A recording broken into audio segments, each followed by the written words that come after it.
Hello everybody, this is Fernando for the latest Cryptids and Monsters video.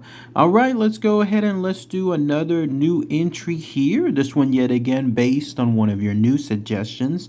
This one having to do with a winged cryptid that is apparently found there in Louisville, Kentucky. So those of you that are on the local level there in Louisville, let me know. I'm going to provide as much information as I can. And on top of that, this is a cryptid that could be tied to other creatures as well, at least when it comes to the similarities associated with their characteristics. More on that here in a minute. In fact, when I was reading this information, it instantly reminded me of a notion involving a comic book character that's famous for what this creature does, and again more on that here in just a moment. But you're looking at a picture of it now. Has a very interesting name. Essentially the name is the one that got me hooked to look up the information. It's called the Demon Leaper. So let's go ahead and let's talk about this particular cryptid here. And again, I'd love to hear what your own thoughts and opinions are too. So what is this Demon Leaper? Well, it is a winged cryptid that is found there, again, in Louisville, Kentucky, specifically. And you know how much I love exact spots. You have to go to the Walnut Street Baptist Church. So those of you, again, that are in Louisville, Kentucky, and you know where that church is, you might want to camp out one night because who knows, you might come across this particular cryptid. First, let's talk about its physical characteristics. There's not much really to mention because apparently the sightings are very, very brief. But imagine this. Imagine a cryptid, a creature that has these very, very large wings. It looks almost like a living gargoyle. In fact, here's a description associated with it. It's a bat-like creature with leathery skin, wings, and claws and talons, and it's been seen to hop along the roof associated with that church that I was mentioning earlier. When I was reading this information, it reminded me of that cartoon Gargoyles, because the notion of this creature is this Walnut Street Baptist Church was built a good while back. I think it was like in the late 1800s that it was there. And when it was built, there are these gargoyles that are on top of that place there, and these gargoyles almost seem to peer across the rooftops looking down upon the people, almost as if they're both guarding the location and then also like just watching them, like almost as a warning. But as it turns out, that one of those gargoyles apparently either comes to life or people misinterpret it as one of the gargoyles, but it's not. It's the Demon Leaper itself. So that reminded me of the famous cartoon Gargoyles, how you have that same notion associated with that. But yes, you have to go to that specific church, the Walnut Street Baptist Church. And then that's when, at least in the early 1900s, that's when this cryptid took on an almost legend of its own. It's almost known as a Kentucky legend as well. But yes, this is what one historian, an author by the name of David Domain, said. He said, people looking up to the spires for a number of generations, meaning the spires from the church, now have reported sightings of a strange gargoyle-like creature. Some people thought it was one of the gargoyles on the spires that came to life, but no, it wasn't. It was this creature on there. They saw it perched along one of the rooftops associated with the church, and then they saw it spread its wings, and then it would fly. Not only that, but it would fly over to the rest of the area. So in other words, some of the structures, some of the roof structures of some of the nearby other buildings, and then other times it was hopping. That's why it's known as the Demon Leaper. So it would peer over the church, it would look at the sidewalks, it would look at the parishioners, it would look at the neighborhood as well. And then apparently when things got too hot for it, then it would jump across the roof, and or in other cases, it would fly away.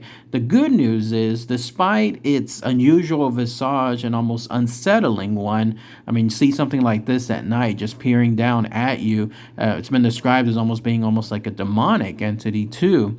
For all of those strange notions that are linked to it, it's actually quite peaceful, if you could even mention that. In fact, the same guy stated, for the most part, he's pretty harmless from what I can tell. He's never really hurt anyone. He would just basically poke people and then scratch people, but then that's it. There's no other indication of it doing anything really, really bad to people. And most of the time, I got the impression that those scratches and poking may have been from people that were inadvertently within its way. Otherwise, it was just flying about or leaping about from one place to another. But as quickly as it came in, and this was again in the late 1800s, early 1900s, it started to just go away. Most people saw it, and there was a brief notion of it actually becoming so famous that it actually made itself into the headlines of the New York Times, the actual New York Times. In fact, the article of it said an aerial mystery. So again, so many reports associated with it that it made it all the way to that newspaper, but then somewhere along the way, it just ended up dying off. There wasn't anything else linked to it in terms of other types of encounters or other people seeing, some similar sightings across the rest of the location there. There may have been something else in terms of another location, I guess a little bit of ways from that Louisville area, maybe even in a park too. But either way, though, there was nothing else really on top of that, but that's pretty much it. There hasn't been, at least on a local level, at least on a more recent level as well, much more information about this Kentucky legend coming back or offering other types of sightings as well. I was mentioning earlier too about some of the other cryptids that it could come across, and is this, at least that it could be misinterpreted as, there's a notion that it could be also as the Mothman, because around that time in 1966, when the Mothman was first sighted in West Virginia, people saw a link into how it looked like compared to the demon leaper. Both of them were strange gargoyle, cryptid, demonic-like creatures that looked like large men but with wings, and they both had similar heights, and they both had fiery eyes as well. And then there's another notion associated with it being some kind of Native American legend as well. I couldn't find more information on it, but there's some link that it could be even further back when it comes to its existence. And then finally, there's this, that it could be either a direct link or the actual creature itself, the Spring Hill Jack. Remember, well, that's one of my earliest videos that I've talked about years back on my channel, the Spring Hill Jack there in Great Britain. Who knows? This is a creature, that Spring Hill Jack, that could have come across the sea and then now is here in the United States, specifically in Louisville, Kentucky. And then there it was, making its brief appearance for at least a certain time period, and then it's gone. No one else has really seen anything of it afterward.